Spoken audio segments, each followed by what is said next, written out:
As many of you know, I've been in contact with a retired electronics engineer who worked with NASA, the CIA, different government agencies, defense contractors, things like that. He's retired now, and he's presented different kinds of concepts. He wants to stay anonymous, and he's presented every now and then different sorts of concepts about what he thinks is happening.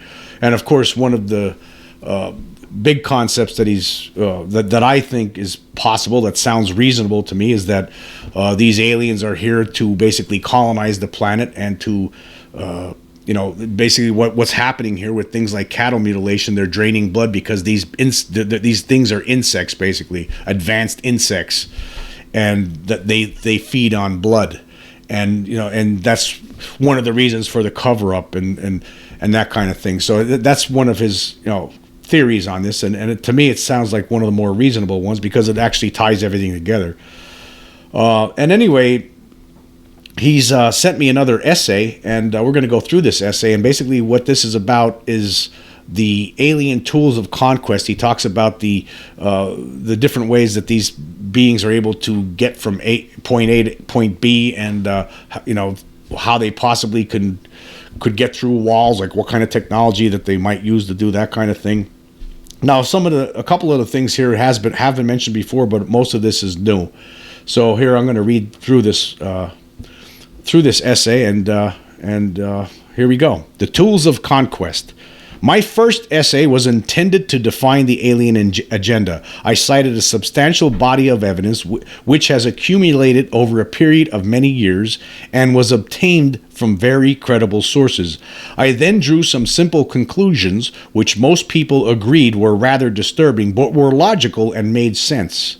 Following that, my second essay detailed the fanatical attempt to cover up and suppress this information by members of the military and the intelligence community. Once again, that essay was based on readily available and easily verifiable information.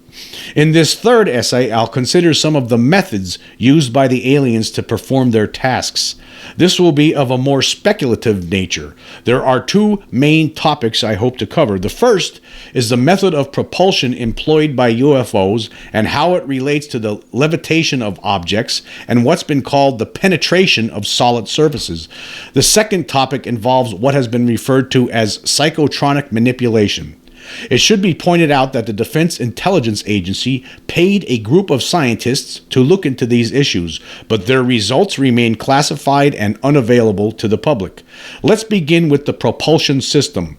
The flight capabilities of UFOs are well documented and are vastly superior to our aircraft. They exhibit rapid acceleration, can travel at hypersonic velocity without causing sonic booms, and can move at high speed underwater without cavitation.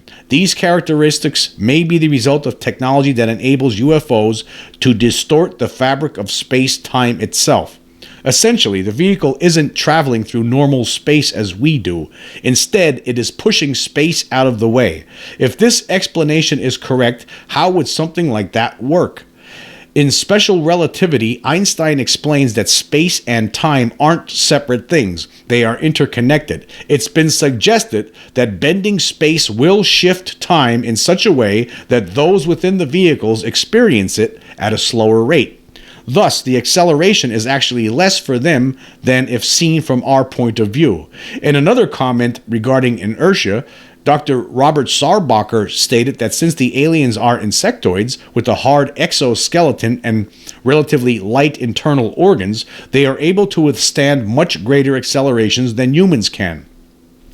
This could certainly be a significant factor. In general relativity, Einstein explains how gravity also plays a role in shaping the fabric of space. Bob Lazar has suggested that the propulsion systems in UFOs are actually artificial gravity generators, which bend space in much the same way as the gravity of a massive planetary body does. This seems like a good theory, especially since we have reports of people and animals being levitated into a UFO using a beam of light, as if the gravity within the beam was overpowering the normal gravity of the Earth. A related capability has been described by the military as the penetration of solid surfaces. Although it sounds bizarre, many abductees have reported aliens coming directly through a wall to enter their home. This might be accomplished with a similar sort of space-bending technology as used in the propulsion system. This is rather frightening because it implies that no one is safe in their own home.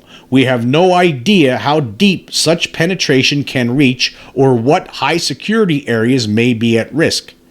Now let's move on with the subject of psychotronic manipulation. A better term for this might be telepathic control. It is often used during abductions to paralyze the victim or to render them unconscious and incapacitate any witnesses who might be in the area at this time. Telepathic control goes beyond those uses, however. Certain aliens seem able to disguise their appearance.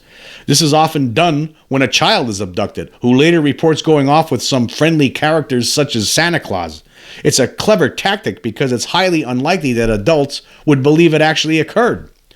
If a child reports an event of this type, they should be checked for any strange scars or scoop marks, and areas around their bed should be examined with an ultraviolet light because the aliens often leave handprints that will fluoresce in UV light.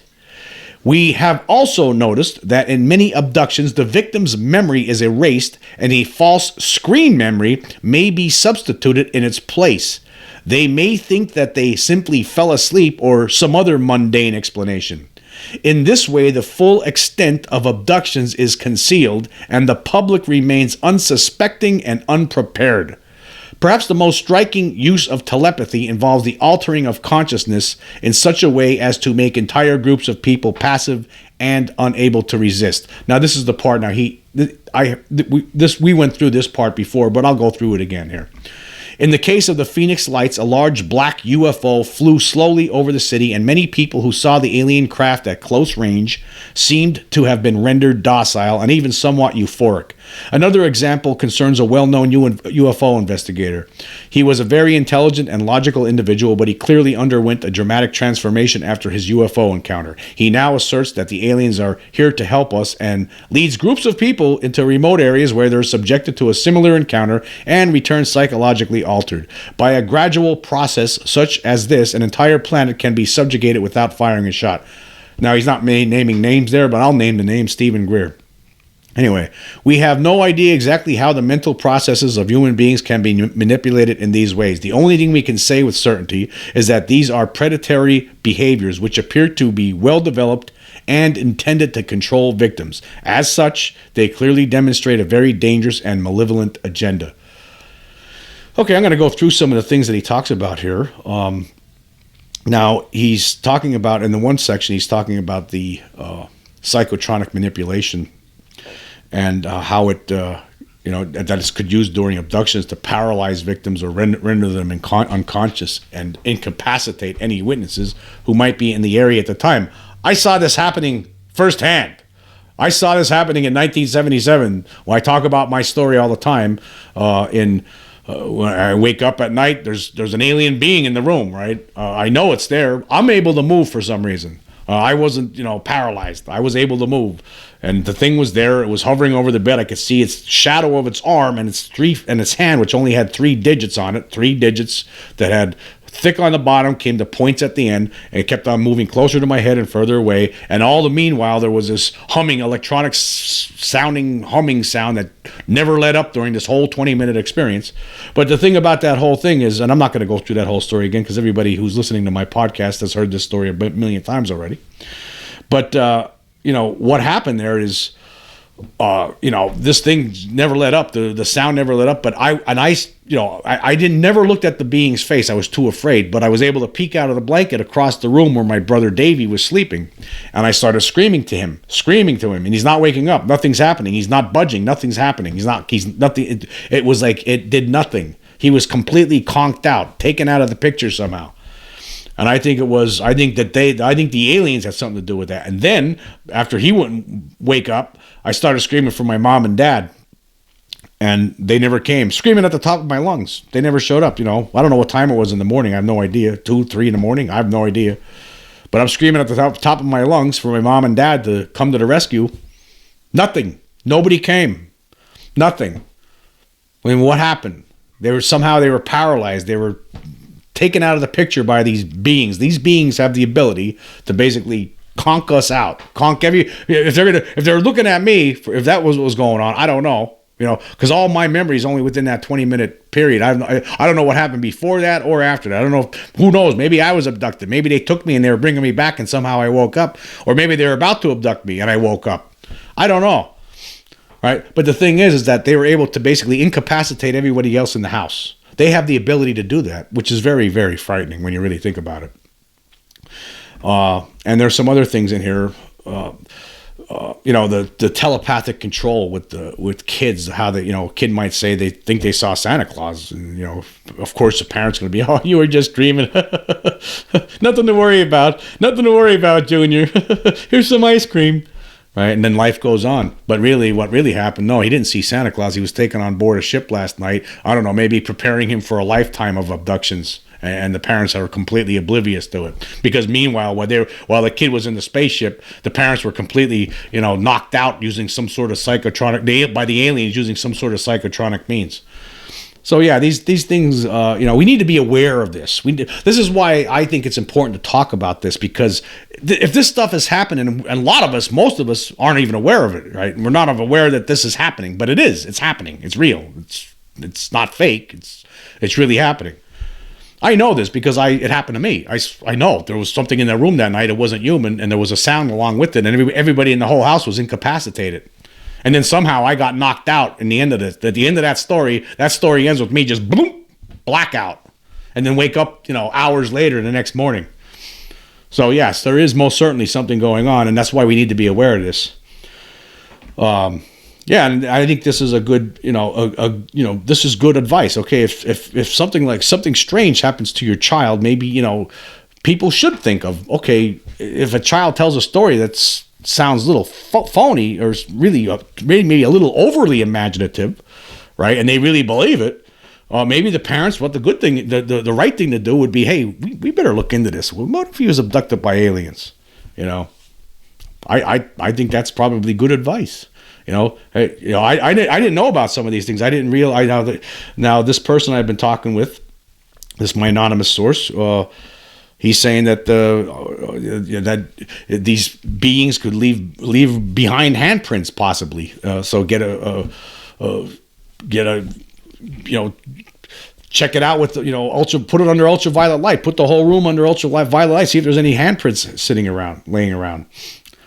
So that's possibly good advice. Because you know what, folks, this is real. It is real, and once you accept it, it's real. And it's I know it sounds crazy. If you just walked in the door and you never thought about aliens at all, and somebody's telling you this kind of stuff, you're gonna think, oh, this is totally insane. This guy's out of his gourd.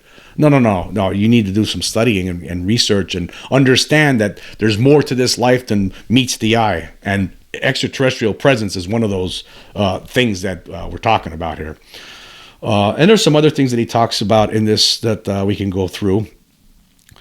The military. He talked about that in his other podcast, or actually not other podcast. He talked about that in one of his other essays. But I just wanted to go through that again after just talking about what happened in Brazil. It's just it's time. It's time to stop playing this game. The military needs to stop playing this game, and hopefully we're going to get there pretty soon. I hope, but I don't know. And then as far as the walking through the walls and stuff like that,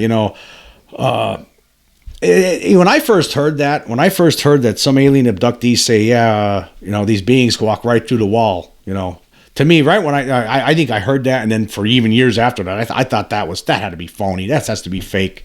But as time goes on, right, and you hear there's a lot of other people, and you read a lot of books, and you read a lot of people under hypnosis talk about these things being able to walk through walls, then you start thinking, well, wait a minute, okay, well, maybe it is real. It's as crazy as it sounds, as scientifically impossible to the human race that it sounds.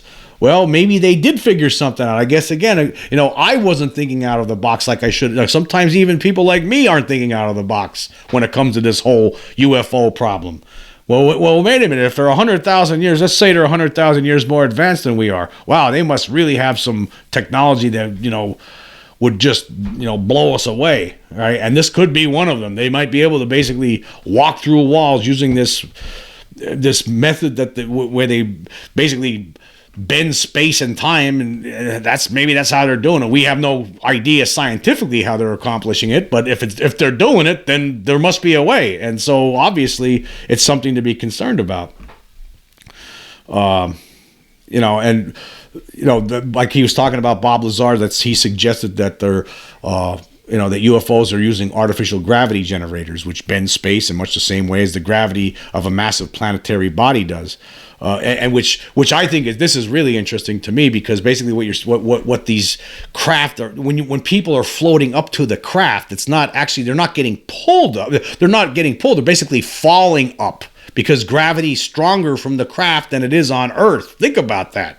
That's putting it in those kind of terms, that makes it a little bit more, wow, okay, I didn't really think of it that way. Okay, so basically they're basically, the gravity that's being created on that craft is stronger than the gravity that's on the ground. And so, like, for instance, in a cattle mutilation, some farmer Joe's out in his pasture, and in the middle of the night, and he's worried about one of his cattle, another one of his cows getting mutilated, and then finally he sees a UFO showing up. The next thing you know, there's a cow getting seemingly pulled into this UFO. Well, no, really what he's saying here is that it's not getting pulled into it. It's basically the force of gravity is causing it to basically get pulled into it, because the gravity is a lot stronger from the saucer than it is on the planet Earth. This artificial gravity that's getting created in these craft.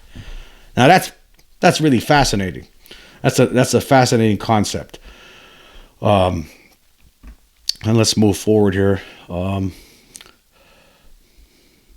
Now, this idea that that the spacecraft, that they're able to travel great distances, is basically they push space out of the way. I know, well, what's space? There's nothing there. Well, it's not a normal way of looking at it, but it's hard to even imagine it in our primitive minds. It's really hard to imagine trying to push space out. How could you build a craft that's pushing space out of the way and allowing you to get from point A to point B a lot more quickly than you would otherwise?